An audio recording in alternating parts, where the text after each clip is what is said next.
जय राम जय जय राम। श्रीराम जय जय राम।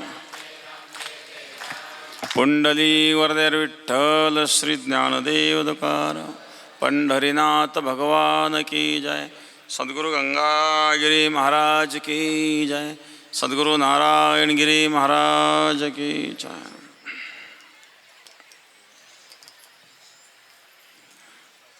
म्हणून जाणतेनो गुरु भजिजे तेणे कृतकार्य होईजे। जैसे मूळ सिंचने सहजे शाखा पल्लव संतोषते।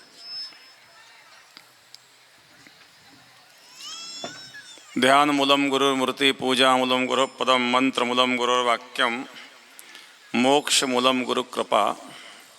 गंगा विशुद्धम नितपादस्पर्शम सरोवेष्टितम चुंबितम पुण्यस्थानम शराले स्थितंतं समाधिस्थमूर्तिं नमामि गंगागिरियोगिराजं।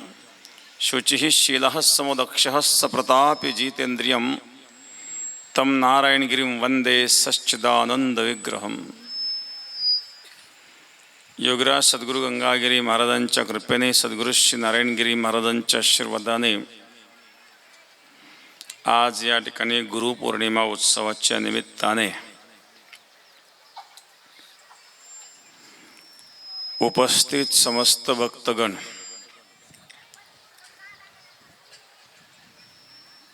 गुरुपौर्णिमा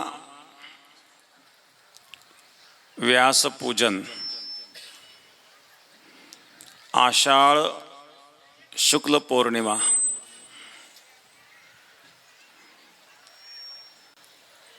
गुरुपौर्णिमा म्हणून या दिवशी गुरूंचं पूजन केलं जातं।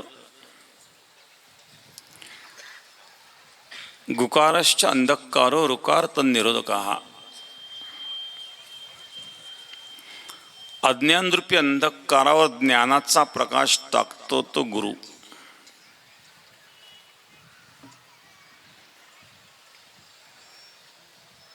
गु म्हणजे अंधकार, रु म्हणजे प्रकाश।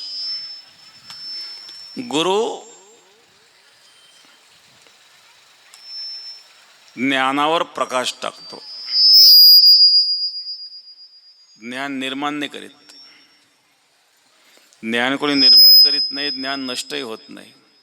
जे निर्माणही होत नाही, नष्टही होत नाही, ते ज्ञान आहे। आणि ज्ञान हे प्राप्तही होत नाही।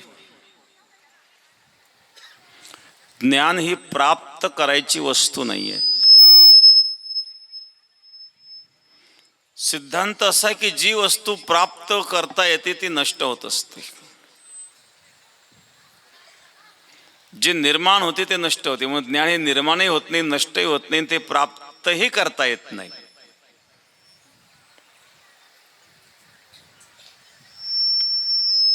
ते प्रगट होत असतं। प्रगट गुह्य बोले विश्व ब्रह्मची केले। ही प्रतीती आहेत। हे समस्त ही श्री वासुदेवो ऐसा प्रतीती रसाचा ओतला भावो मनोनी भक्ता माझी राहो ज्ञानिया तोची। कोण ज्ञानी कोण भक्त? माऊली सांगतात मनोनी भक्ता माझी राहो आणि ज्ञानिया तोची। कोण? हे समस्त ही श्री वासुदेवो ऐसा प्रतीती रसाचा अशी ज्याला प्रतीती आलेली आहे। इथं प्रतीती रसाचा ओतला भाव शब्द फार महत्वाचा आहे।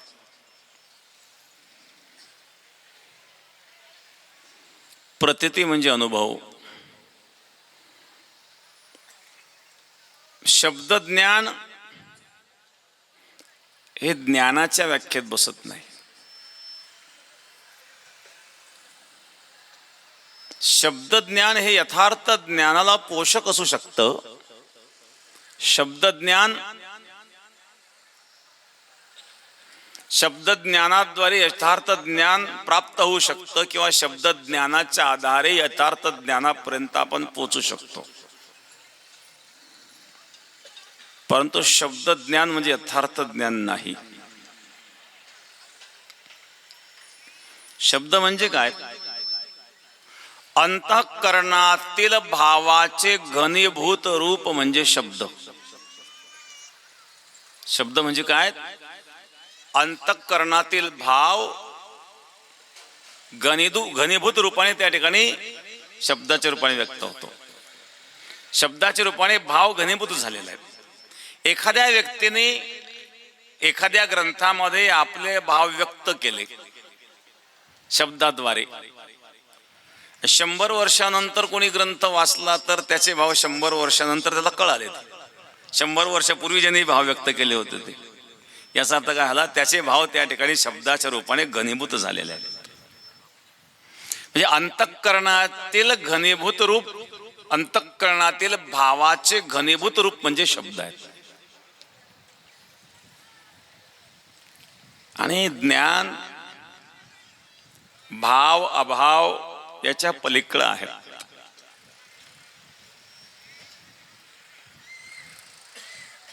ज्ञान शब्दाच्या पलीकडे आहे.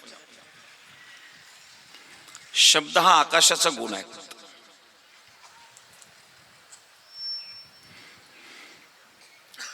शब्द आकाशाचा गुण आहे. स्पर्श वायूचा गुण आहे. रूप अग्नीचा गुण आहे. रस जलाचा गुण आहे आणि गंध पृथ्वीचा गुण आहे. शब्द आकाशाचा गुण आहे. सृष्टीचा प्रलय होतो, पृथ्वीचा जलात विलय होतो, जलाचा अग्नीत विलय होतो, अग्नीचा वायूत विलय होतो आणि वायूचा आकाशात विलय होतो. पृथ्वी आप तेज वायू चारही भूत नाहीसे झाले तरी शब्द शिल्लक राहतो, कारण आकाशाचा जो गुण आहे. न्यायशास्त्रामध्ये आकाशाला नित्य मानलेलं आहे. वेदांत शास्त्रामध्ये आकाशाला देखील अनित्य मानलेलं आहे. वेदांत शास्त्रामध्ये आकाशाचे देखील परमाणू सांगितलेले आहेत. विज्ञाने जे परमाणू मानलेले आहेत, वेगवेगळ्या धातूंचे परमाणू, शास्त्र परमाणू 5 प्रकारचे मानतं. न्यायशास्त्र 4 प्रकारचे परमाणू मानतं. न्यायशास्त्रामध्ये पृथ्वीचे परमाणू, जलाचे परमाणू, अग्नीचे परमाणू, वायूचे परमाणू, हे 4 परमाणू, 4 प्रकारचे परमाणू न्यायशास्त्र म्हणतो. वेदांत शास्त्रामध्ये, उपनिषदामध्ये आकाशाचे देखील परमाणू मानलेले आहेत. या 5 तत्वांच्या व्यतिरिक्त कुठलाही परमाणू या विश्वात नाही आहे. एकतर तो पृथ्वीचा परमाणू असेल, एकतर तो जलाचा परमाणू असेल, किंवा अग्नीचा परमाणू असेल, किंवा वायूचा परमाणू असेल, किंवा आकाशाचा परमाणू असेल. याच्या पलीकडे जगामध्ये परमाणू हजारो असतील, लाखो असतील, कोट्यावधी असतील, परंतु या 5 प्रकारच्या व्यतिरिक्त 6वा प्रकारचा कुठलाही परमाणू जगात विश्वात नाही.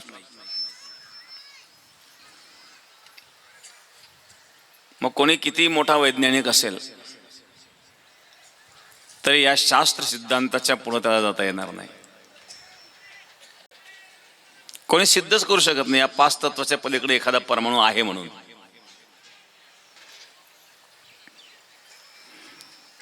तर वेदांत शास्त्रामध्ये आकाशाचे देखील परमाणू सांगितलेले, आकाशाची देखील निर्मिती सांगितलेली आहे. आकाशाने ज्याच्यामध्ये लपंडाव खेळावा असणारं जे परमतत्व आहे, परमात्मा आहेत,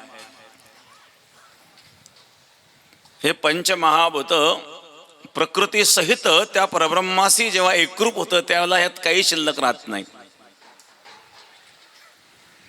म्हणून शब्द हा पंचभूतांचा गुण आहे. आणि भूत म्हणजे निर्माण होणे, आणि जे निर्माण होतं ते नष्ट होतं. ज्ञान हे निर्माणही होत नाही, जे नष्टही होत नाही. मग शब्द ज्ञान जर आपण प्राप्त केलं, प्राप्त झालेलं ज्ञान हे टिकेल असं काही नाही आहे. अभ्यास केला तुम्ही एखाद्या ग्रंथाचा, पाठांतर केले, श्लोक पाठ केले, काहींची बुद्धी तीव्र असते, हजारो श्लोक पाठ केले, ग्रंथाचे ग्रंथ कंठस्थ केले, त्याला आवृत्ती ठेवावी लागते. आवृत्ती नाही राहिली तर विसर पडतो. मग तुम्ही जेव्हा ज्ञान प्राप्त कराल, ज्ञान प्राप्त करण्याकरता खूप कष्ट मेहनत घेतलेली आहेत आणि कष्ट मेहनत घेऊन तुम्ही ज्ञान प्राप्त केलं आहे. मग ज्ञान प्राप्त करताना सूक्ष्म अहंकार देखील आलेला आहे की इतरांपेक्षा मी ज्ञानी आहे. मी किती कष्ट घेतले आहेत, किती मेहनत घेतलेली आहे, किती अभंग पाठ केले, किती श्लोक पाठ केले, किती शास्त्रांचे सिद्धांत मी कंठस्थ केले. या बाकीच्या लोकांना काय ज्ञान आहे? मी एवढं केलंय. म्हणजे काय झालं, ते ज्ञान प्राप्त करताना सूक्ष्म अहंकार त्याच्यामध्ये आलेला आहे. हळूहळू कालांतराने काय होतं, हळूहळू स्मृती कमी व्हायला लागते. स्मृती कमी व्हायला लागते, तुम्ही जे ज्ञान प्राप्त करते त्याचा विसर पडायला लागतो. ज्ञानाचा विसर पडायला लागतो, परंतु जो सूक्ष्म अहंकार तो वाढत चालतो. शेवटी ज्ञान अदृश्य होऊन जातं आणि अहंकार तर आणखी वाढत गेला. मग काय मिळालं त्यातून? तुका म्हणे नरके घाले अभिमान, जरी होय ज्ञान गर्व ताठा. मग ते ज्ञान कल्याणाला कारण ठरलंच नाही ना, कारण ते शब्द ज्ञान आहे. साखर असा शब्द एखाद्या कागदावर आपण लिहिला आणि तो कागद चाटला म्हणजे गोड लागणार नाही. प्रत्यक्ष साखरेचा अनुभव हा वेगळा आहे आणि साखर शब्द वेगळा आहे. तसं ग्रंथाद्वारे प्राप्त केलेलं अध्ययन, अध्ययनातून प्राप्त केलेलं ज्ञान हे वेगळं आणि अनुभवजन्य ज्ञान वेगळं.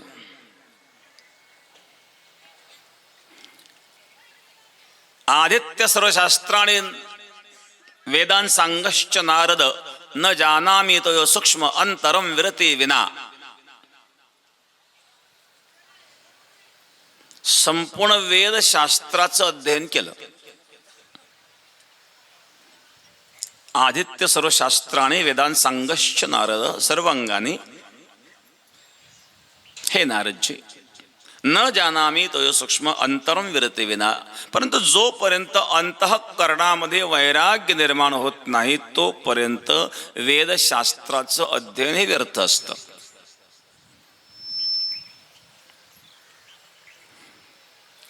कारण वेदशास्त्राच्या अध्ययनातून वैराग्य निर्माण व्हायचं असतं, पण वैराग्य निर्माण झालं नाही याचा अर्थ ज्ञान व्यर्थ आहे. मग ते शब्द ज्ञानाने कुठं निर्माण झालं? ते बोलायला तर मग पोपटाला शिकवलं, पोपटही बोलतो. जे शब्द माणसं बोलतात ते शब्द पोपट बोलतात, पण त्या शब्दाचा अर्थ पोपटाला कळतो असं काही नाही.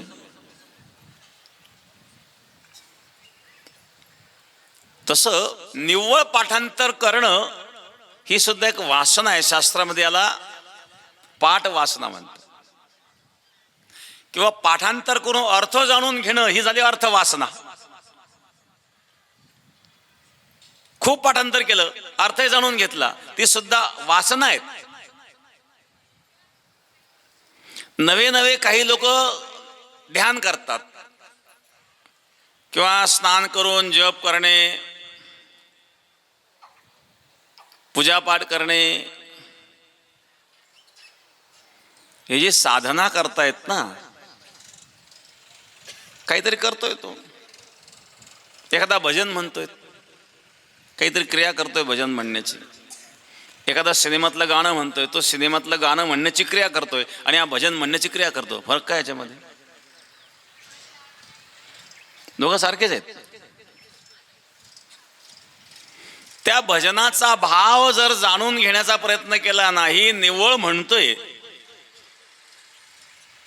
मग गाणं म्हटलं काय आणि भजन म्हटलं काय, इतका काही फरक नाही. मग एखादा शेतामध्ये काम करतो काय, तो शेतात काम करण्याचं, कष्ट करण्याचं काम करतोय काय, आणि हा पूजा करण्याचं काम करतो काय, यातही तो कष्ट करतोय. आरती करताना हात दुखतोय तरी तो करतोय, म्हणजे ते कष्ट सहन करतोय तो. याचा टेकावाने खड्डा खणताना हात दुखतोय, याचा आरती करताना हात दुखतोय. काय फरक पडलाय दोघांचा?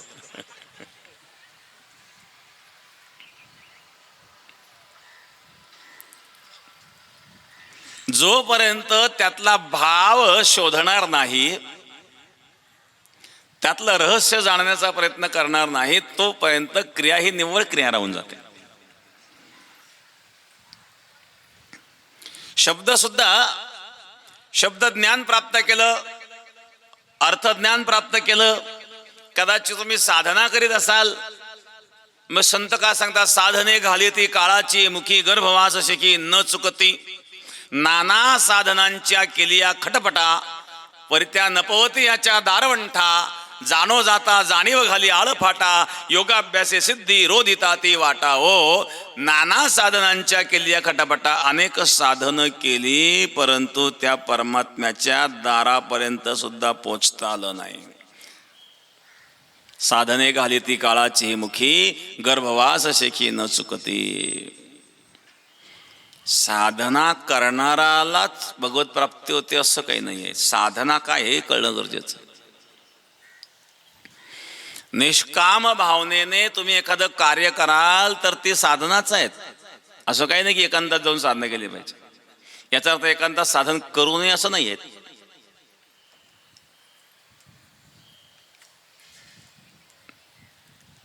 एखादा मनुष्य नोकरी करतोय, कदाचित तो नोकरी करीत असताना त्या जर निष्काम भाव असेल तर त्याने केलेली नोकरी सुद्धा साधना असू शकते. भगवान अर्जुना सांगतात, अर्जुन यत् करोषि यदश्नासि यज्ञोषि ददासि यत् तपस्यस्य कौन्तेय तत्कुरुष्व मदर्पणम.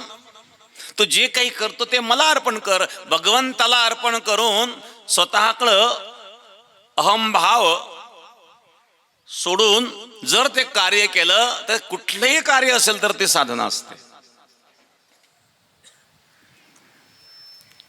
मग एखादा पूजा करताना दिसतोय पण पूजा करीत असताना मन मात्र दुसरीकडेच आहे.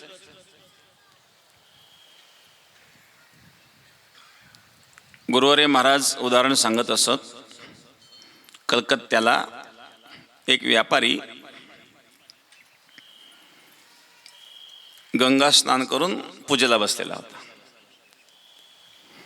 चपलाचा व्यापारी होता, कारण कलकत्त्याची चप्पल प्रसिद्ध आहे. चपलाचा व्यापारी होता. स्नान झालं आणि पूजा करायला तो बसलेला.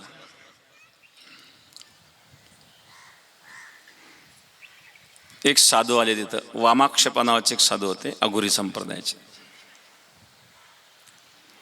ते स्नानाला आलेत. हा पूजा करतोय देवाची. स्नान करता करता त्याने ओंजळीत पाणी त्यांच्या अंगावर फेकलं. हा काही बोलला नाही, परत पाणी फेकलं. हा म्हणला, ओ महाराज, माझ्या अंगावर पाणी का फेकता तुम्ही? मी तुमचं काय बिघडवलं? परत हसायला लागून परत पाणी फेकलं. तुम्हाला काही कळतं का नाही?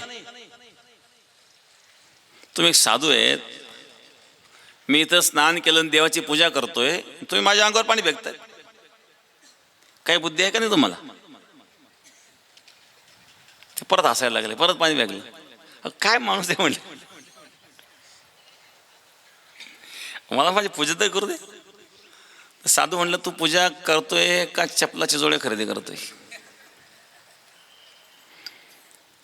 कारण पूजा करीत असताना त्याच्या मनामध्ये असे विचार चालू होते की कोणत्या दुकानात चांगल्या क्वालिटीच्या चपला कमीत कमी किमतीत मिळतील, हा विचार तो करीत होता आणि शहराने पूजा करीत होता. असं म्हटल्यावर तो व्यापारी तर चकला. आपल्या मनातलं ह्या बाबाला कसं आहे कळलं की त्या मनात चालू होतं ते की चांगल्या क्वालिटी चप्पल कुठं मिळेल, देवाची पूजा करतोय. याचा अर्थ ती पूजा झालीच नाही. कबीर महाराज सांगतात, माला तो कर्मे फिरे जिभ फिरे मुख माही, मनवा तो चहुदिस फिरे यह तो सुमिरन नाही. माला तो कर्मे फिरे जिभ फिरे मुख माही. माळेचे मणी हातात फिरतायत, मुखात जीभ फिरत आहेत, परंतु मनवा तो चहुदिस फिरे, मन चौकळे फिरतायत. यह तो सुमिरन नाही. याला चिंतन, नाला स्मरण म्हणत नाही. मग अशा प्रकारचं कोणी स्मरणाला बसलेला असेल तर ते त्या ठिकाणी त्याचं बसणंही व्यर्थ आहे.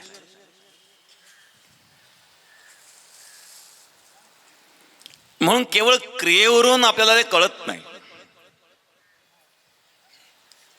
माणसं केवळ क्रियेवरून कळत नसतात, तशा अंतःकरणातील भाव, आणि ते कळण्याकरता तुका म्हणे अंगी व्हावे ते आपण तरीच महिमा येईल. तसं आपल्याला व्हावं लागतं महाराज. त्याचं महत्व कळत नाही, सर्वांना नाही कळत. एकदा एक शिष्य एका गुरुकडे गेला गुरुमंत्र घेण्याकरता. मला गुरुमंत्र सांगा म्हणले. गुरुनी त्याला प्रणवाचा मंत्र सांगितला. ओम, ओंकाराचं स्मरण कर. ओंकाराचं महत्व सांगितलं. अकार उकार मकार. ओम मध्ये आकार जो आहे, स्थूल सूक्ष्म कारण. आकार आहे स्थूल, उकार आहे सूक्ष्म, मकार आहे कारण. आणि त्याच्यावर जे चिन्ह आहेत ते ध्वनित्मक चिन्ह आहेत, ते अमात्र आहेत. स्थूल सूक्ष्म कारण या तीनही शरीराच्या पलीकडं जे चैतन्य आहे, या तीन प्रकारच्या शिडी आहेत. स्थूल सूक्ष्म कारण. भगवान शिवाचं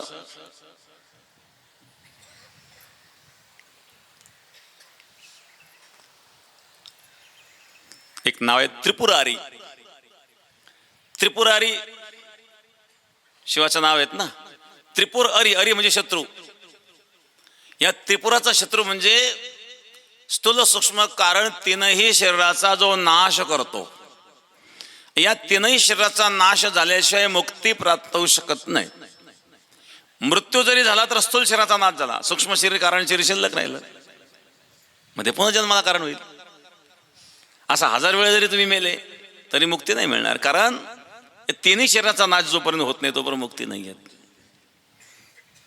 मग भगवान शिवाला त्रिपुरारी म्हटल्याचा अर्थ या तीनही शरीराचा नाश केल्याच्या नंतर मुक्ती प्रदान करणारी देवता म्हणून त्रिपुरारी म्हटलेलं आहे. ओंकाराच्या ध्यानाने स्थूल सूक्ष्म कारण याच्या पलीकडं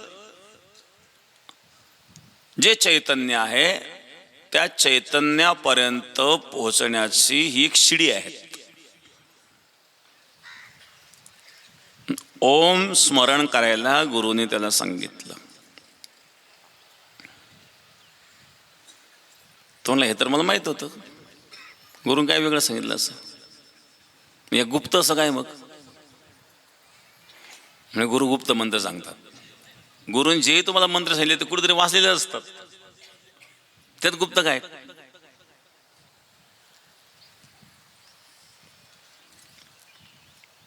तो मला फसवलं म्हणे, काही सांगतात म्हणजे. मी तर एक ठिकाणी वाचलेलं आहेत. ओम जप करायला सांगितलं म्हणजे काही वेगळं काय सांगितलं नाही, गुप्त मंत्र आहेत. हातला सांगतो मी, कोणाला सांगितलं तुला सांगतो, याच्यापूर्वी वाचलंय म्हणे.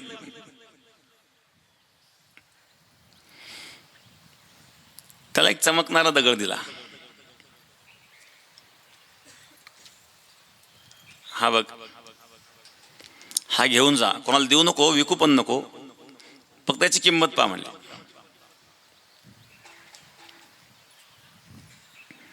गेलो तो बाजारामध्ये. एक भाजीपाला विकणारे विचारलं याची काय किंमत देणार तुम्ही. त्यांनी मला फार सुंदर चमकणारा दगड दिसतो म्हणल्या. त्यांनी ते मापाला तोलून पाहिजे का, मापात बसला तो. त्याला म्हटलं बरं मोजायला आपल्याला मापा बरोबर. काय देतो, काय तुला 4-5 किलो बटाटे देतो म्हणल्याच्या मोबदल्यामध्ये द्यायचं असेल तर. तो म्हणला नाही म्हणे, एवढ्यात नाही.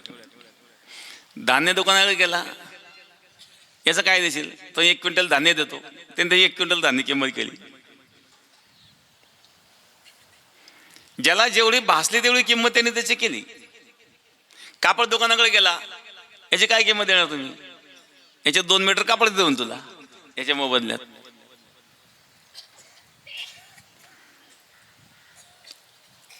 त्यानंतर तो जवाहिराकडे गेला.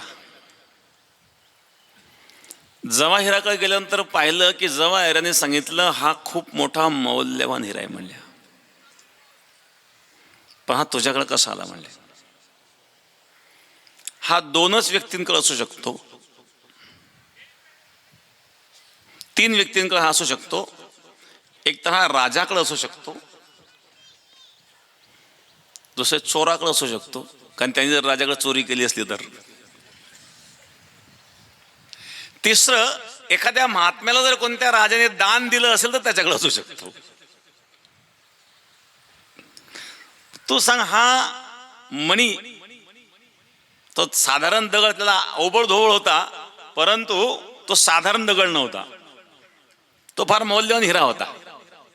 त्याला आकार दिलेला नव्हता फक्त, म्हणून दिसायला तो ओबडधोबड दिसायचा. तो जवाहीर म्हणला, तू एखाद्या राजाकडे चोरी केली का काय, तुझी तक्रार करावं लागेल म्हणले. तुझ्याकडे आला कसा सांग.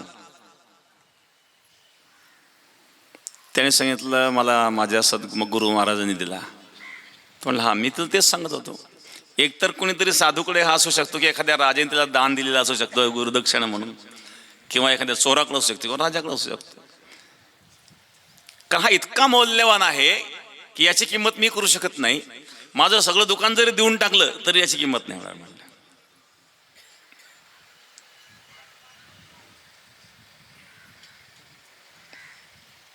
तो परत गेला. मग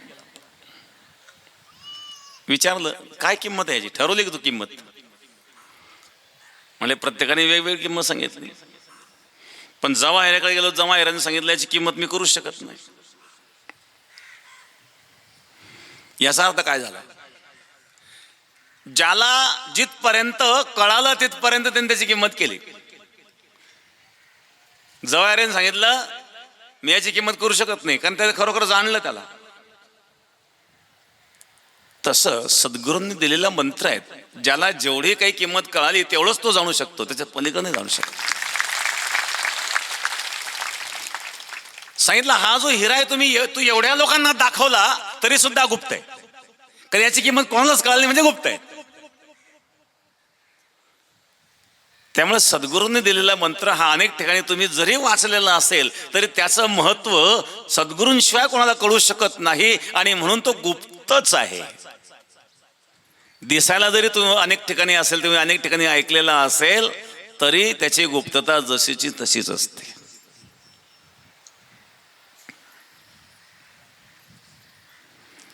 आणि म्हणून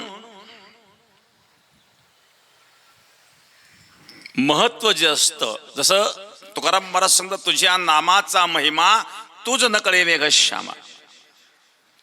तुका म्हणे, आम्हा जन्मगोड याजसाठी तुझ्या नामाचा महिमा तुला कळणार नाही. गाईच्या दुधाचा आस्वाद गायला नाही, तो वासराला आहे. तसं भक्ताचा महिमा, भक्तीचा महिमा, यथार्थ भक्ती अंतःकरणामध्ये वृद्धिंगत झाल्याच्या नंतर त्याला कळते. हे शब्दज्ञानाने कळत नाही, हा शब्दज्ञानाचा विषय नाही आहे, हा कृतीचाही विषय नाही आहे. काही वेळेला काही ज्ञानी असतात, परंतु त्यांची कृती अज्ञानासारखी दिसते, किंवा शास्त्राच्या विपरीत कृती वाटते. मग असं वाटतं की शास्त्राच्या विपरीत जर यांची कृती आहे तर हा साधू कसा असू शकतो, हा महात्मा कसा असू शकतो. कान्होबा पाठक होते, कान्होबा पाठक माहिती असेल. एक संन्यासी महात्मा त्यांना भेटायला आले. ते कान्होबा पाठकांना म्हणले, मी तुमच्यावर खूप ऐकलं होतं, म्हणले तुम्ही त्यागी आहात, वैराग्यवान आहात, पण इथं काही तसं दिसत नाही. म्हणजे कसं काय, का त्यांच्या मांडीवर त्यांचे नातू खेळत होते. आता आजोबा नातवांना मांडीवर खेळतोय का, वैराग्य म्हणे का, कशाचं वैराग्य म्हणले. मग हा संसार प्रपंच हे धनदारा पुत्र जन बंधू सोयरे पुसन सर्व मिथ्या हे जाणू शरण निघा देवासी, हे सर्व मिथ्या म्हणून त्याचा त्याग करणारा महात्मा असतो, तो वैराग्यवान असतो. म्हणजे असं ठीक आहे, त्या मुलाला धरून टाकलं विहिरीत, तुम्ही म्हणता येत ना म्हणे यांचा त्याग केला तोच वैराग्यवान असतो. केला म्हणजे त्याग, चला आता जेवायला. जेवायला ते पोराला तुम्ही विहिरीत टाक, तुम्हीच तर म्हणले म्हणे त्याग करा म्हणून. पण मी असं थोडी सांगितलं होतं की त्याला विहिरीत फेकून द्या पोरांना. तुम्ही म्हणले हे मुलं बाळ नातू पण हे सगळे बाधक आहेत आणि यांचा त्याग म्हणजेच वैराग्य आहेत. केला म्हणले मी त्याग. आता जेव्हा तुम्हाला जेवायला काय हरकत आहे आमच्या इथे? नाही, ते मुलं आल्याशिवाय मी जेवणार नाही. हाक मारल्याबरोबर ते विहिरीतून मुलं बाहेर आले महाराज. मग आता याला त्यागाचं महत्व कळलं काय साधूला? पण एखादा मनुष्य संसारामध्ये असतानाही तो जरी दिसत असेल, लिप्यतेन स पापेन पद्मपत्रमिवांबसा, हा गीतेत भगवान सांगतात, कमळ जसं पाण्यात असूनही अलिप्त असू शकतं, त्याप्रमाणे महात्मा संसारात असूनही अलिप्त असू शकतो. एखादा ग्रहस्थी असला म्हणजे तो महात्मा नाही असं नाही आहे. एखादा ग्रहस्थी असूनही महात्मा असू शकतो. एखादा वैराग्य धारण केलेला असतानाही तो भोगी असू शकतो. ही अंतःकरणाची अवस्था आहे. बाह्य क्रियेला महत्व नाही आहे.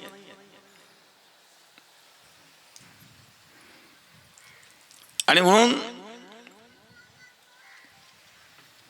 महात्मा हा क्रियेवरून कळत नसतो. ज्ञान हे शब्दाद्वारे सुद्धा यथार्थ ज्ञान व्यक्त होत नसतं.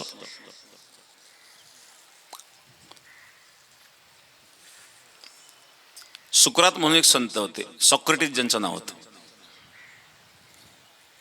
वेदांत तत्ववेत्ते होते.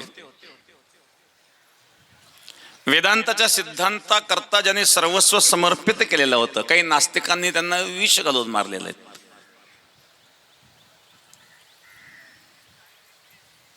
पण वेदांत शास्त्रावर नितांत श्रद्धा आणि विश्वास.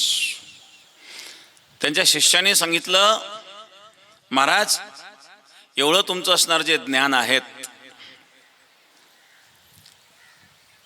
हे जर एका ग्रंथामध्ये आलं तर भविष्यामध्ये तुमच्या ज्ञानाचा उपयोग सर्व जगाला होईल. मग आपण एखादा ग्रंथ लिहावा अशी आमची सर्वांची इच्छा आहे. त्याच्याला ग्रंथ कोणाकरता लिहायचा? ज्ञानाकरता का अज्ञानाकरता? अज्ञानाकरता ग्रंथ लिहावा तर अज्ञानाला काही कळणार नाही. वेदांत शास्त्रांचं ब्रह्म सत्यम जगत मिथ्या, जगत मिथ्या, हे अज्ञानाला कळणार नाही. आणि हे ज्याला कळालं त्याला ग्रंथाची गरज नाही.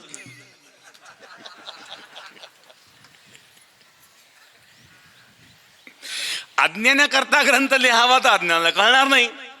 आणि ज्याला कळतं त्याच्याकरता लिहावं, ज्याला कळतं त्याला गरज नाही. मी लिहू कशा करता? मग असे एकापेक्षा एक महात्मे होऊन गेले. आणि म्हणून त्यांचा एक शिष्य होऊन गेला अफलातून. अफलातून हा सॉक्रेटिसचा शिष्य होता. काही संत अफलातून होऊन गेलेत.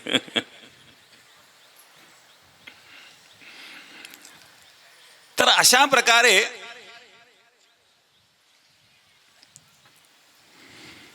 सद्गुरूंचं महत्व कुठे आहे? काय? शब्दज्ञानाद्वारे जे ज्ञान तुम्ही प्राप्त करीत आहात ते यथार्थ ज्ञान नाही आहेत. कदाचित यथार्थ ज्ञानाला ते पोषक असू शकतं.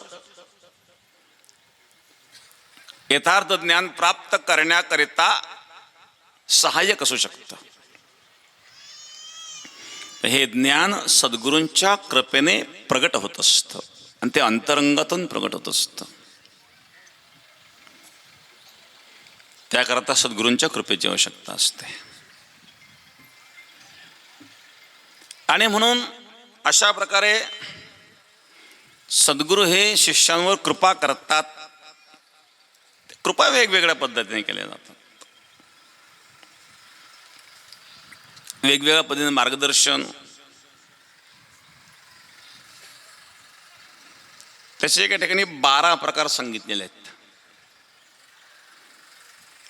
मार्गदर्शक गुरु, पृच्छक गुरु, दोष विसर्जक गुरु, चंदन गुरु, विचार गुरु, अनुग्रह गुरु, स्पर्श गुरु, वात्सल्य गुरु, कूर्मगुरु, चंद्रगुरु, दर्पणगुरु, क्रौंच गुरु,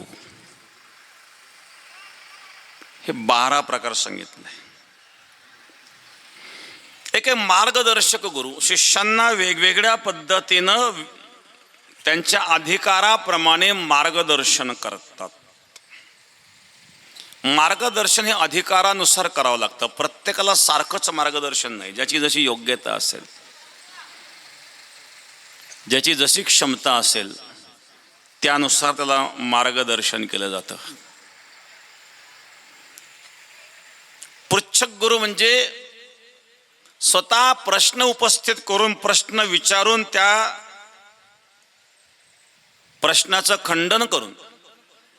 कारण बघा, एक तर प्रश्न आपल्याला निर्माण झाला पाहिजे. प्रश्न निर्माण झाला तर प्रश्नाचं उत्तर, पण काहींना प्रश्न निर्माणच होत नाही.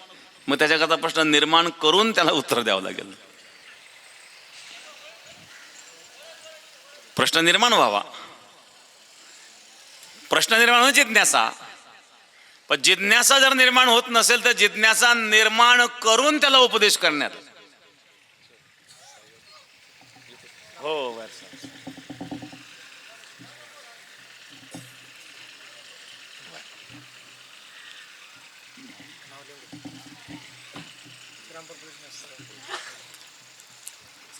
श्रीरामपूर पोलीस स्टेशनच्या वतीनं या ठिकाणी माननीय अरुणजी धनवडे साहेब आणि सर्व PSI शिंदे साहेब आणि सर्व स्टॉप, सर्वांना या ठिकाणी धन्यवाद धन्यवाद धन्यवाद.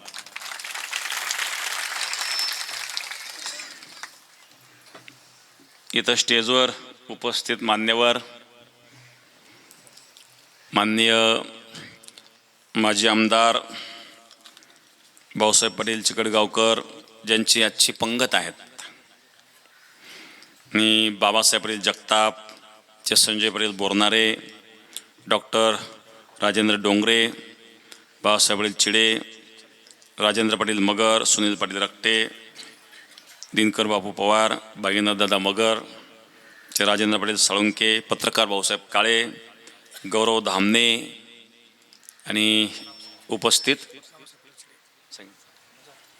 आणि आणखी उपस्थित असणारे सर्व मान्यवर. स्वतः प्रश्न निर्माण करून, एक तर प्रश्न निर्माण झालेला, ज्यांनी प्रश्न विचारला त्यालाच उत्तर द्यावं असं शास्त्र सांगतं. पण एखादा आंधळा रस्त्याने चालले, पुढे खड्डा आहेत, आता कुठे विचारणार आहे तुम्हाला? तो आंधळाच आहे, त्याला सांगावं लागेल ना खड्डे म्हणून. तसं आता एखाद्याला जिज्ञासा, एक त्याच्यामध्ये भाव निर्माण झालेला जिज्ञासा आहे, परंतु प्रश्न निर्माण जर झाला नसेल तर स्वतः प्रश्न निर्माण करून त्याचं उत्तर देऊन, संकेत देऊन त्याला यथार्थ ज्ञानाच्या मार्गाला लावणारा, याला पृच्छक गुरु असं म्हणतात. तिसरे दोष विसर्जक गुरु.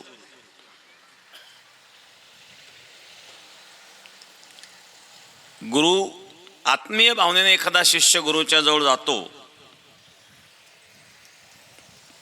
त्याच्यामध्ये काही दोष असू शकतात. दोष असतात म्हणून तर साधनेची गरज आहे, म्हणून तर साधूची गरज आहे. मुक्ताबाई ताटीच्या अभंगामध्ये सांगतात, योगी पावन मनाचा, साहे अपराध जनाचा, विश्व रागे झाले वन्य संती सुखे व्हावे पाणी. विश्व जर रागाने अग्नी झालं तर साधूने पाणी व्हावं, कारण पाण्याने अग्नी विझतो. जगामध्ये जर सगळेच सज्जन असतील तर साधूची गरज काय? मग दुर्जनाला सन्मार्गाला लावण्याकरता संत असतात, त्याच्याकरता सद्गुरू असतात.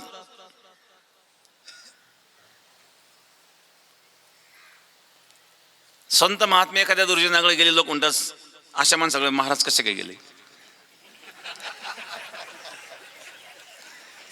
तशाकडेच जाणं गरजेचं आहे. तो तर असा आहे, त्याच्याकडे कसे काय गेले? सज्जन तर सज्जनच आहे, सज्जनाकडे गेलं काय नाही गेलं काय, तो सज्जनपणाने वागणार आहेत. ज्याच्यामध्ये सज्जनता नाही ती सज्जनता निर्माण करण्याचं कार्य गुरु करतात, त्याला दोष विसर्जक गुरु म्हटलेलं आहे, की त्याच्या दोषाचं विसर्जन करायचं आहे.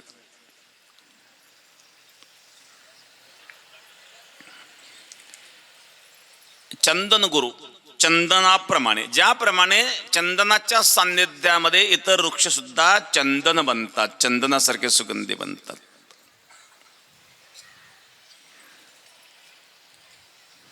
तुका म्हणे गुणचंदनाची अंगी तैसे तुम्ही जगी संत जन. स्वतः झिजून दुसऱ्याला सुगंध देणारं चंदन असतं, त्याप्रमाणे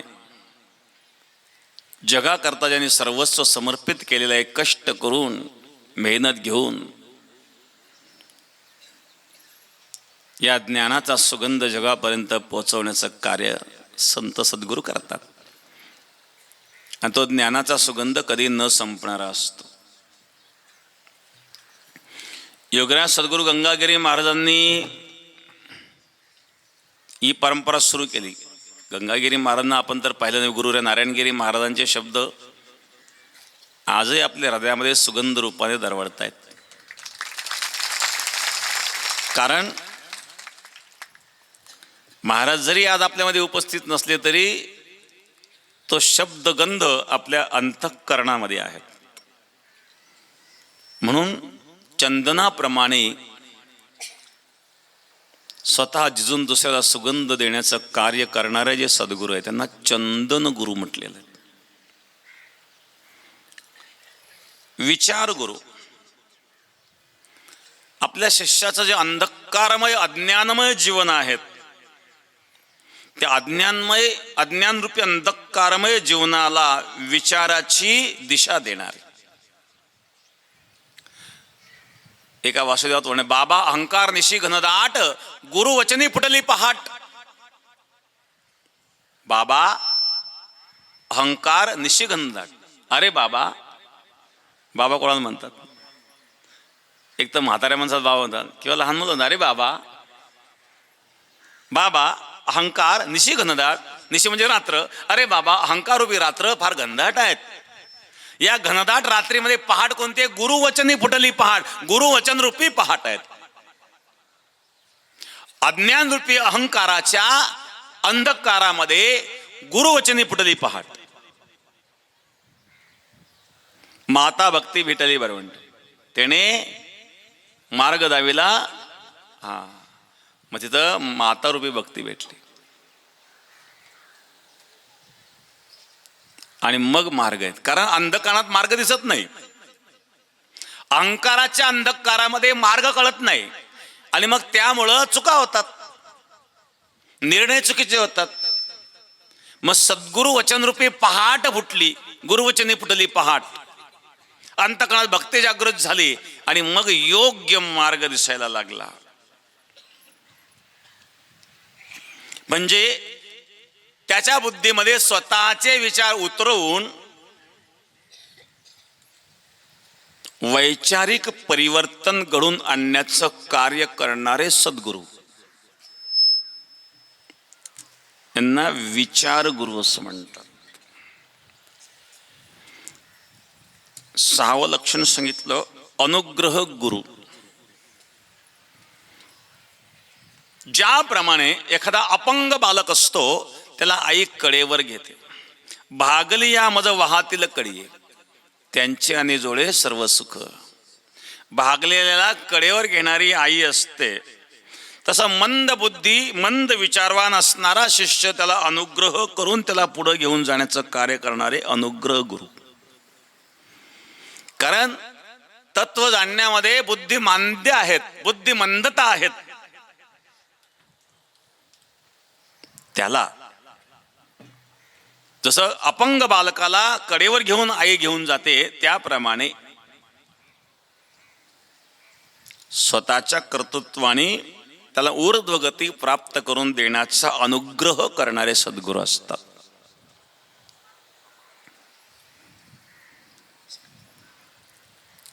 तोतापुरी महाराज होते, स्वामी रामकृष्ण परमहंस यांचे गुरु.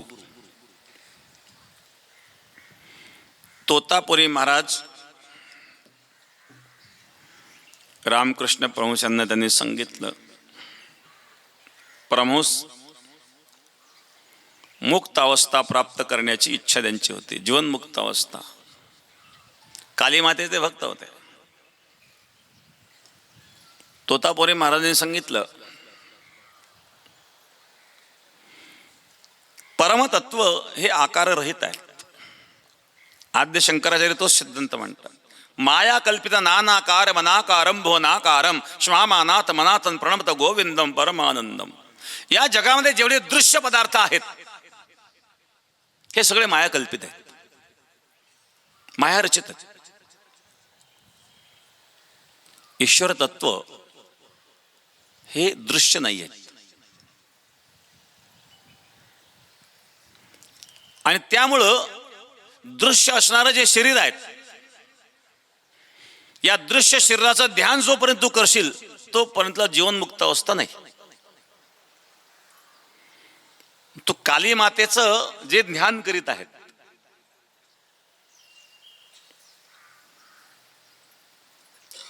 तुला ध्यानामध्ये काली मातेचा शिरच्छेद करायचा आहे.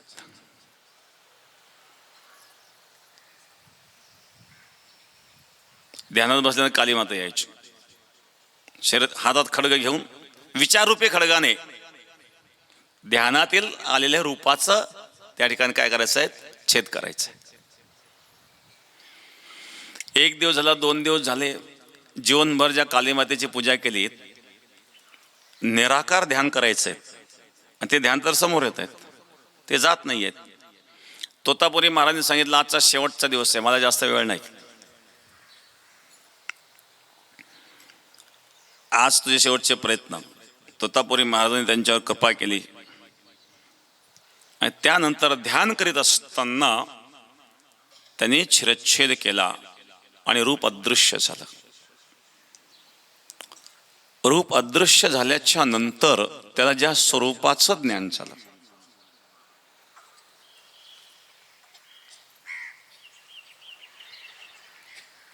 अहम निर्विकल्पो निराकार रूपो विभुर्व्याप्य सर्वत्र सर्वेंद्रियाणाम सदा मे समत्व मुक्त बंधश्चदानंद रूप शिवोहम शिवोहम. आद्य शंकराचे वर्णन करतात. अहम निर्विकल्पो निराकार रूपो, मी निर्विकल्प निराकार आहेत. सर्व व्यापक असणारं जे ब्रह्मतत्व ते आणि मी यामध्ये भेद नाही, हा भाव निर्माण झाला आणि माया कल्पित आकार नष्ट झाला. त्यानंतर तोतापुरी महाराज तिथून निघून गेले.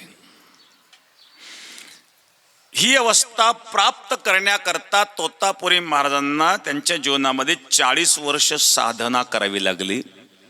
ती 40 वर्षाची साधना तोतापुरी महाराजांनी आपल्या शिष्याला 3 दिवसामध्ये प्रदान करवली.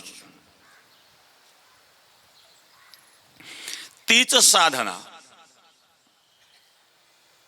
स्वामी रामकृष्ण परमहंसांनी विवेकानंदांना एका क्षणात प्रदान करवली.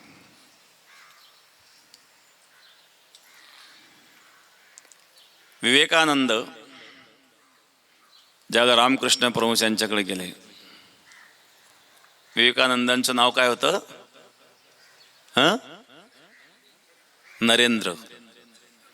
नरेंद्र हे कॉलेज स्टुडंट आणि नास्तिक, देव धर्म काही मानित नव्हतं. मी देव मानित नाही, धर्म मानित नाही, काहीच नाही म्हणजे सत्य नाही. रामकृष्ण परमहंसाकडे गेल्यानंतर सांगितलं, तुम्ही म्हणतायत ईश्वर आहे, दाखवा. विवेकानंदाच्या डोक्यावर हात ठेवला. डोक्यावर हात ठेवल्याच्या नंतर जी अवस्था त्यांना निर्माण झाली, एकदम शून्य अवस्था, जगताचा आभास काही नाही, काहीच नाही, फक्त शुद्ध चैतन्य. हात बाजूला काढल्याबरोबर पुन्हा जगताचा आभास झाला. स्वामी विवेकानंदांनी सांगितलं, महाराज असाच हात अजून राहू द्या डोक्यावर, आता नाही, आता तुला प्रयत्नाने मिळवावं लागेल. इथलं मी दाखवलंय, तू म्हणला ना देव नाही, एक चैतन्य, एक शक्ती आहे. त्याचा अनुभव करवला तुला काही क्षण, काही क्षणातला जो आनंद झाला, हा आनंद तुला अविश्रांत जीवनभर मिळेल. जीवनभर नव्हे, कल्पानुकल्पे मिळेल. पण तो तुला तुझ्या प्रयत्नाने आता प्राप्त करायचा. त्याला सहाय्यक मी आहे. मस्तकी तो जाणा ठेवला कर. मस्तकावर हात ठेवल्याबरोबर विवेकानंदांमध्ये जे परिवर्तन झालं, याला शास्त्रामध्ये स्पर्श शक्तिपात म्हणतात. स्पर्श गुरु 7वं लक्षण सांगितलं. स्पर्शामध्ये सुद्धा एक शक्ती आहे.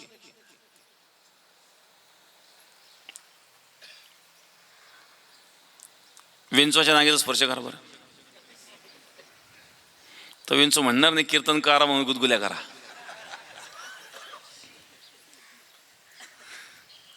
जाणून नकळत कसाही स्पर्श झाला तरी विंचू नागी मारणार. अग्नीचा स्पर्श कळत नकळत जरी झाला तरी अग्नी पोळणार. ते स्पर्श शक्ती आहेत. रामायणामध्ये मंथरेचं उदाहरण येतं. ज्या वेळेला रामाचा राज्याभिषेक ठरला, ही बातमी कौसल्याची दासी कौसल्याला सांगण्याकरता आली. माता कौशल्य सांगितलं. कौशल्या माता एक अतिशय आनंदाची बातमी घेऊन मी आलेले आहेत. काय बातमी आहेत? उद्या रामाचा राज्याभिषेक होणार. हे ऐकल्यानंतर कौशल्याला इतका आनंद झाला. कौशल्याने आपल्या गळ्यातला नवरत्न हार जो होता तो दासीला अर्पण केला, आनंदाची बातमी दिली म्हणून.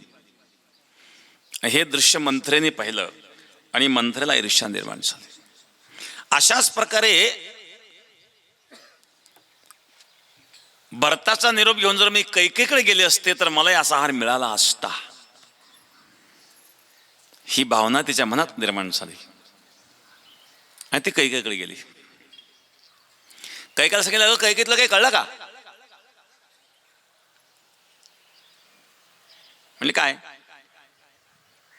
उद्या रामाचा राज्याभिषेक होणार आहे. कैके म्हणले, आनंदाची गोष्ट आहे. राम ज्येष्ठ पुत्र आहेत आणि राजसिंहासनावर पहिला अधिकार ज्येष्ठ पुत्राचाच असतो. कैकेचं रामावर अतिशय प्रेम होतं. राम हा कौशल्यापेक्षा जास्त काळ कैकेकडे राहत होता. कैकेयीचं चरित्र जर आपण पाहिलं ना, खूप दिव्य चरित्र. कैकेयी साधारण नव्हती ती.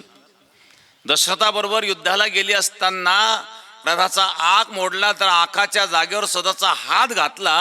हे साधारण परिक्रम आहे को?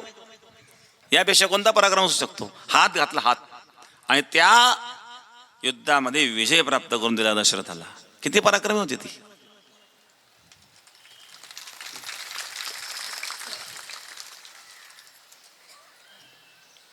किती समर्पण भाव होता.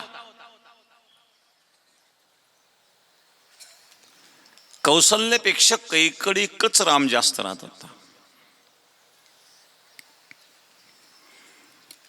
ज्याला मंथरेने कैकेयीला सांगितलं की अशा अशा प्रकारे रामाचा राज्याभिषेक होणार, कैकेयीला आनंद झाला. कैकेयीने सांगितलं, मंथरे तू काय बोलतेस असं? मंथरा म्हणजे कैकेयी तुला नाही कळायचं, तू किती भोळी आहेस म्हणले. भरताला मुद्दाम बाहेर गावाला पाठवून दिलं आणि त्याच्या गैरहजेरीत चालू म्हणले सगळं कारस्थान. तुला नाही कळायचं हे. एवढी भोळ्याची दुनिया नाही आहेत. काही काही लोक जिगते जागते आगच लावते. काहींचं आडनाव आगलं असतं पण खरोखर आग लावतात. वाणीमध्ये इतकी आग आहे ना, जिथं बोलताना सुद्धा आगच ओकतात ते. काही काही मंत्रा माझ्या रामाबद्दल असं बोलायचं नाही. मंत्रा लागली रडायला, ओरडायला, गडबड लोळायला. अगं मंत्रे काय झालं तुला? असं म्हणून कैकेयीने मंथरेला स्पर्श केला आणि स्पर्श केल्याबरोबर त्या मंथरेद्वारा विघ्नेश्वरीने कैकेयीमध्ये प्रवेश केला आणि कैकेयीची बुद्धी बिघडली.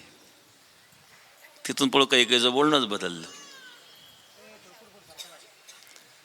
हाय शक्तिपात. स्पर्श झाला, स्पर्शातून जी ऊर्जा आहे, इलेक्ट्रिक तारेला स्पर्श केला काय होईल? स्पर्श करणारा जो स्पर्श करेल तोही चिकटेल, त्याला स्पर्श करणार तिसरे चिकटेल. तसं सद्गुरूंच्या स्पर्शामध्ये शक्ती. विवेकानंदाच्या मस्तकावर हात ठेवल्याबरोबर संकल्प विकल्प रहित अवस्था झाली आणि तो अनुभव विवेकानंदाने घेतला. हा स्पर्श आहे. स्पर्श गुरु एक वात्सल्य गुरु. आई ज्याप्रमाणे आपल्या मुलावर प्रेम करते, दूध पाजून आपल्या मुलाला पुष्ट करते, स्वतःच दूध पाजून पुष्ट करते,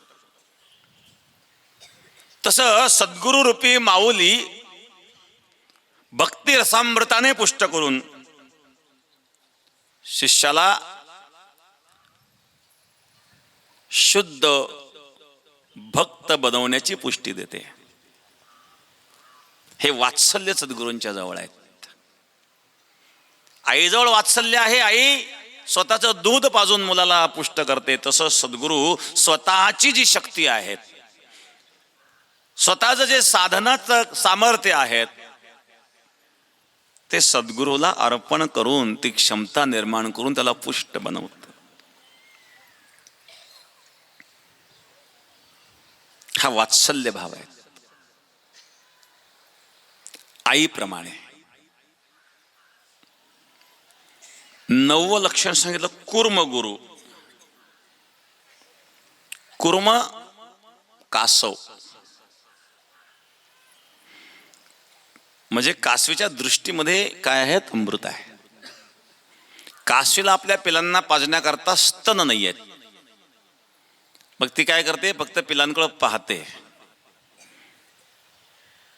तर अशा प्रकारे आपल्या दृष्टीद्वारे त्या पिलांना पुष्ट करणारी शक्ती ज्याच्यामध्ये आहेत ते कुर्मामध्ये आहेत, कासवीमध्ये आहेत. ते सद्गुरूंच्या दृष्टीत आहेत.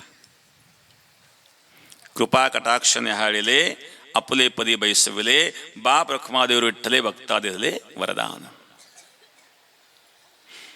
श्रीमद भागवतामध्ये जे उदाहरण आहेत, नारद व्यास संवाद. नारद व्यास संवादामध्ये व्यासांनी नारदांना आपल्या पूर्वजन्मीचा जो वृत्तांत सांगितला, पूर्वजन्मीचा वृत्तांत सांगत असताना सांगितलं की पूर्वजन्मी एक मी दासीपुत्र होतो आणि ज्या व्यक्तीच्या घरी माझी माता काम करीत असेल ती एक ब्राह्मण व्यक्ती होती.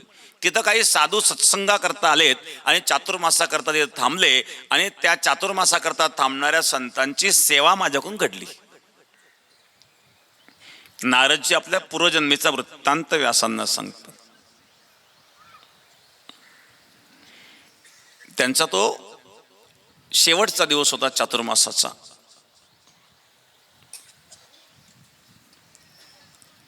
त्या दिवशी त्या सद्गुरूंचा मी प्रसाद सेवन केला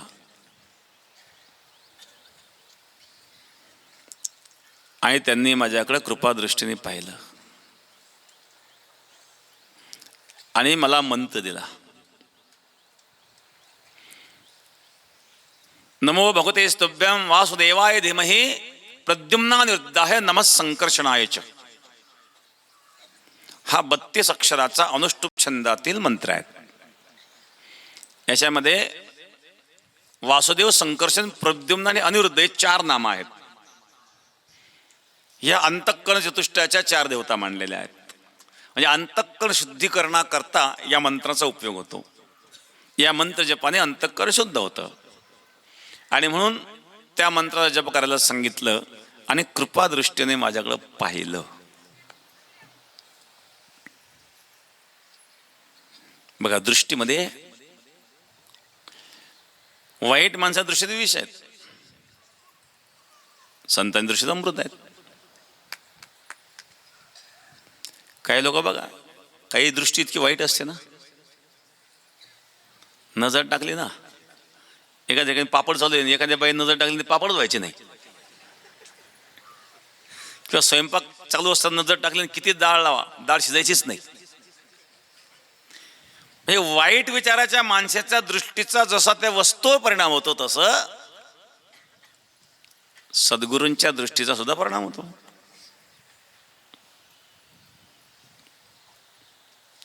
आणि म्हणून दृष्टीद्वारे, ज्याप्रमाणे कासव दृष्टीद्वारे आपल्या पिलांचं पोषण करते, त्याप्रमाणे कृपा दृष्टीद्वारे आपल्या शिष्याची भक्ती वृद्धिंगत करण्याचं कार्य करणारे सद्गुरू, त्याला कूर्म गुरु म्हटलेलं आहे.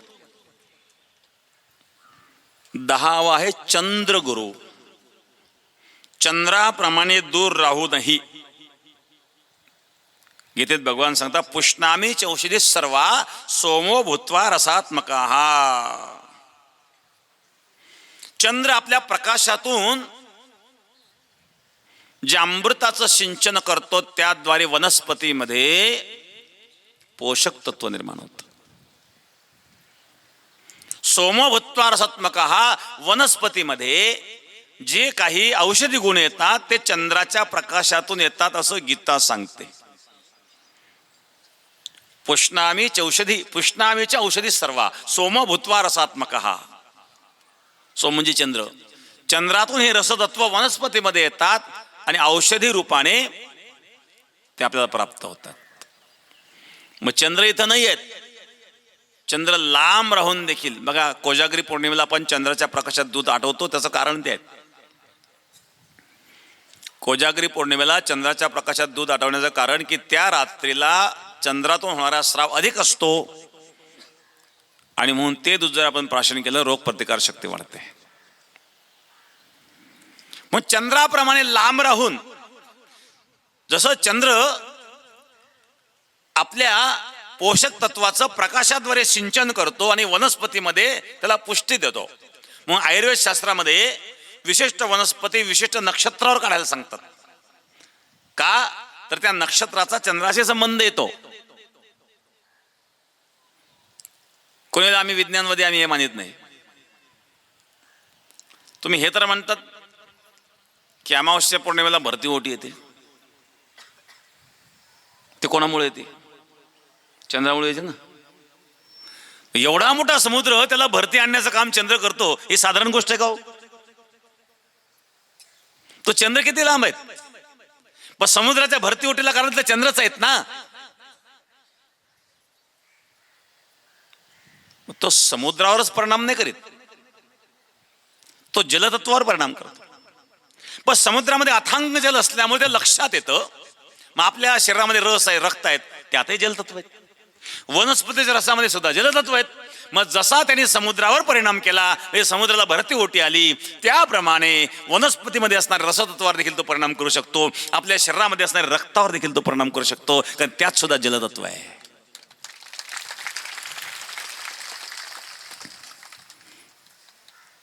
मग चंद्राद्वारे पोषण प्राप्त होऊ शकतं. हे जे गीतेत सांगितलेलं वचन आहेत, पुष्णामीच्या औषधी सर्वा सोमो भूत्वा रसात्मका, हे यथार्थ वचन आहे. हे विज्ञानाला विरोधी नाही आहेत. त्यानंतर 11वं सांगितलं दर्पण गुरु. दर्पण काय करतो? दर्पण म्हणजे आरसा. जसं आहे तसं आपलं चेहरा दाखवतो ना, आपलं स्वरूप दाखवतो ना, तसं सद्गुरू आपल्याला आत्मनिरीक्षण करायला लावतात. आत्मनिरीक्षण म्हणजे दर्पण. जो मनुष्य आत्मनिरीक्षण करतो तो दुसऱ्याचे गुणदोष कधी पाहत नाही.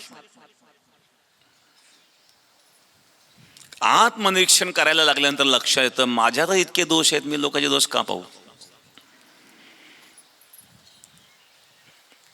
आत्मप्रशंसा करणारा कधी आत्मनिरीक्षण करीत नाही. आत्मनिरीक्षण केलं तर आत्मप्रशंसा मनुष्य कधी करणार नाही.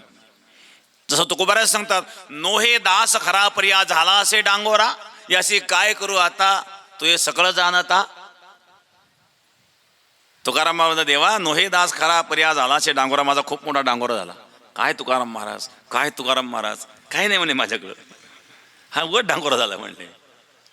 तुकाराम महाराज असं म्हणतात, मग आपण किती मोठे, आपण स्वतःला मोठे समजतो. याचा अर्थ आपण अंतरंग वृत्ती करून आत्मनिरीक्षण केलं नाही.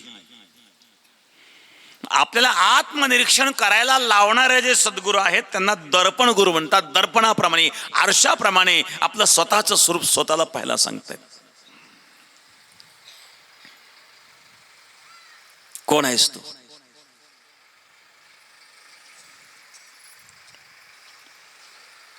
मनोबुद्ध्यंकार चित्तानि नाहम न च क्षत्र जिव्ये न च घ्राण नेत्रे न च व्योम भूमिर्न तेजो न वायो चिदानंद रूपः शिवहम शिवहम.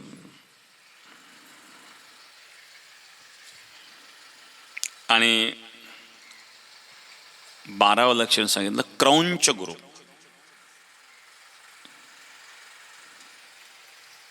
क्रौंच पक्षीचं एक उदाहरण येतं. तसं काही ठिकाणी माशाचंही उदाहरण दिलेलं आहे. मासा असतो ना, अंडी घालतो. आता अंडी घालणाऱ्या प्राण्यांमध्ये काय असतं, ते काय करतात, त्या अंडीमध्ये जीव निर्माण होण्याकरता त्या अंडीला आपल्या स्वतःच्या शरीराची ऊर्जा देण्याकरता अंडीवर बसतात. आपण पाहतो कोंबडी काय करते, अंडीवर बसते. सगळेच पक्षी करतात तसं. अंडीवर का बसतात, आपल्या शरीराची ऊर्जा त्या अंडीला देतात, म्हणून त्यातून जीव निर्माण होतो. पण मासा काय करतो, मासा त्या अंडीजवळ जात नाही, त्या अंडीचं स्मरण करतो. म्हणजे स्मरणातून त्या अंडीला ऊर्जा प्राप्त होते. ज्याप्रमाणे पक्षी आपल्या स्वतःच्या शरीराची ऊर्जा त्या अंडीला देऊन त्यात जीव निर्माण करतात, मासा स्मरण करून जीव निर्माण करतो. तसं क्रौंच नावाचा एक पक्षी आहे.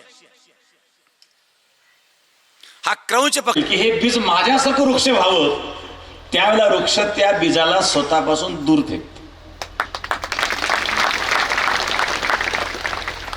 जे बीज वृक्षापासून दूर गेलं त्याचा पुन्हा वृक्ष तयार होतो. वृक्ष खाली पडलं त्याचा वृक्ष नाही होणार.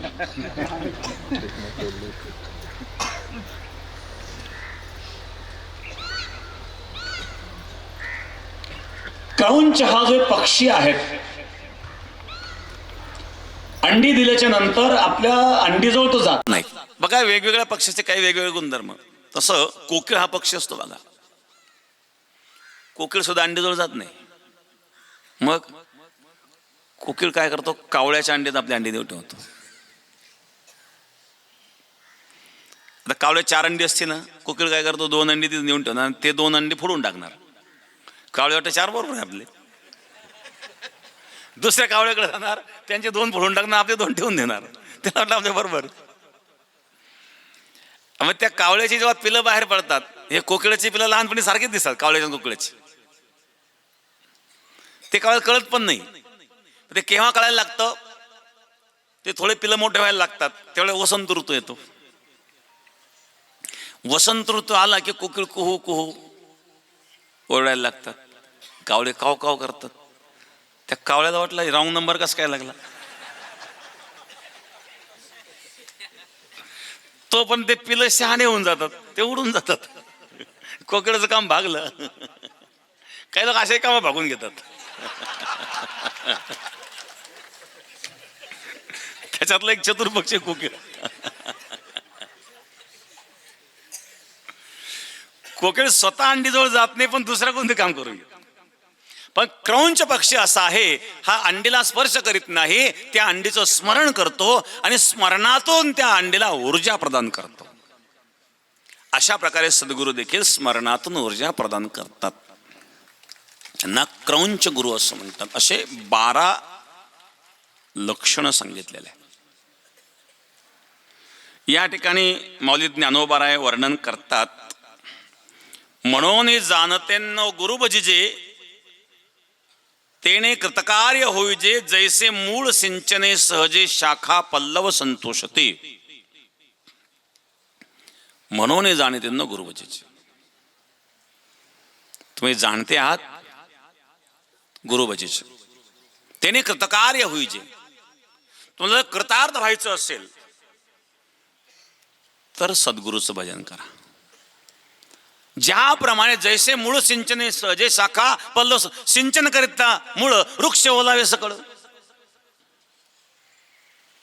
मुळाला पाणी घातलं म्हणजे पाला आपोआप टवटवीत होतो, फांदे आपोआप प्रफुल्लित होतात.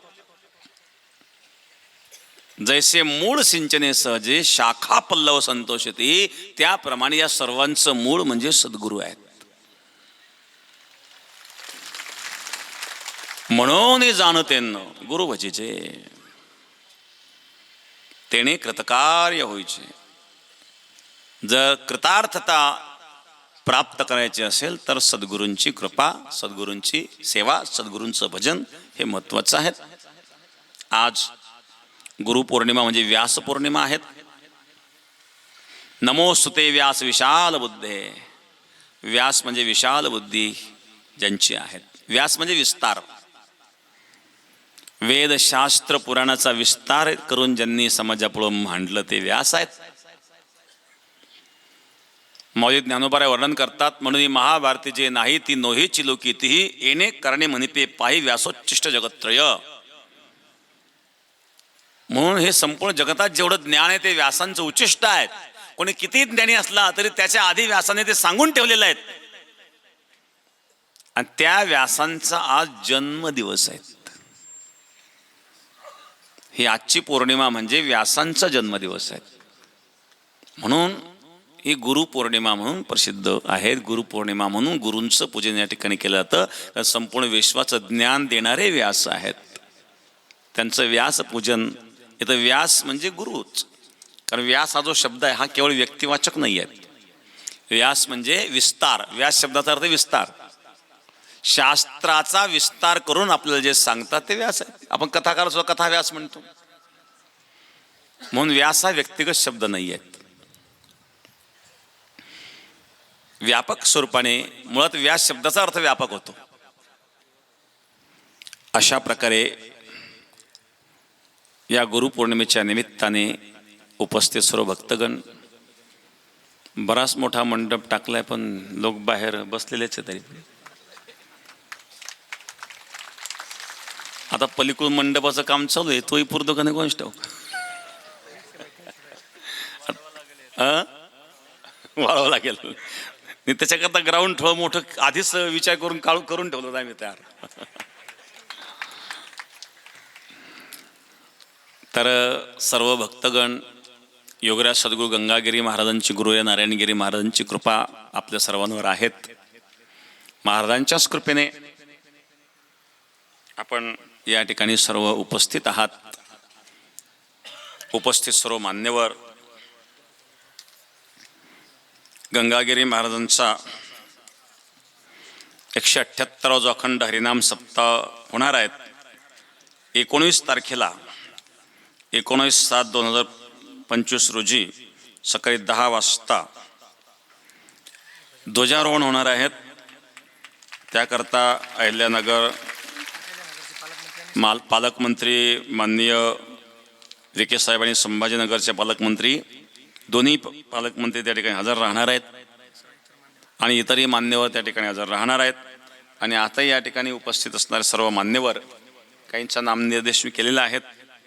या ठिकाणी जितेंद्र छाडेळ, शहर नगराध्यक्ष भाजपा, माजी आमदार भाऊसाहेब कांबळे, त्याचप्रमाणे स्वामीराज कुलथे, प्रवीण कोठावडे, संजय भाऊ निकम. आणि आजची पंगत ज्यांची आहेत, माननीय कैलासवासी माजी आमदार कैलास साबा चिकडगावकर यांच्या स्मरणार्थ माजी आमदार भाऊसाहेब चिकडगावकर यांची आज पंगत आहे. सर्व भक्तगण, तरुण मंडळ, महिला मंडळ सर्व या ठिकाणी उपस्थित आहेत. सेवेकरी महिला मंडळीलाही धन्यवाद. आणि या ठिकाणी महाप्रसादाची जी सेवा आहेत, हा मंडप व्यवस्था, स्टेज साईश्याम पुणतांबा, मंडप श्याम कणसे, सद्गुरू मंडप गोंडेगाव, मुकुंद म्हैस, साऊंड व्यवस्था, परत गोकुळ साऊंड डवाळा, ज्योती मंडप राहुल गायकवाड गवणगाव, त्याचप्रमाणे नादी रामगिरी महाराज कृपा मंडप नादी दादाभाऊ लांडे, गोविंद नावले मंडप लाळगाव, नारद मुनी लहानू तनपुरे, हे सर्व मंडप व्यवस्था आणि ट्रॅक्टरची व्यवस्था काशीनाथ गागरे वांजरगाव, विठ्ठल शिंदे, सुभाष बळांगे प्रसादाकरता ट्रॅक्टर ज्यांनी दिलेले आहेत. सर्वांना या ठिकाणी धन्यवाद देईल. महिला मंडळ, सेवेकरी महिला मंडळ या ठिकाणी बऱ्याच उपस्थित आहेत. आमचे नेहेदादा सकाळी आमच्याकडे आले होते, तर ते म्हणले महिला मंडळांना थोडं सांगा. म्हणजे काय झालं, काही महिला मंडळ तारीख सोडून कधी एका दिशेला जेवून जातात, तर असं ना करी जो ज्या तारखा आपल्याला दिल्या त्यालाच येत जा. नेहेदादांची तक्रार आहे बरं का, असं ना करू. आपण खरोखर येतात, सेवा करतात, चांगली गोष्ट आहेत. आणि या सर्व महिला कार्यक्रमाला येऊन सेवा तर करतात, पण महिन्यातून एक दिवस बेटामध्ये येऊन सेवा करतात. फक्त आपापल्या तारखेला येत जा, कारण ते जे नियोजन असतं ते व्यवस्थित होईल. तर मी सेवेकरी महिला मंडळाला धन्यवाद देईल आणि आपल्या सर्व भक्तगणांना धन्यवाद.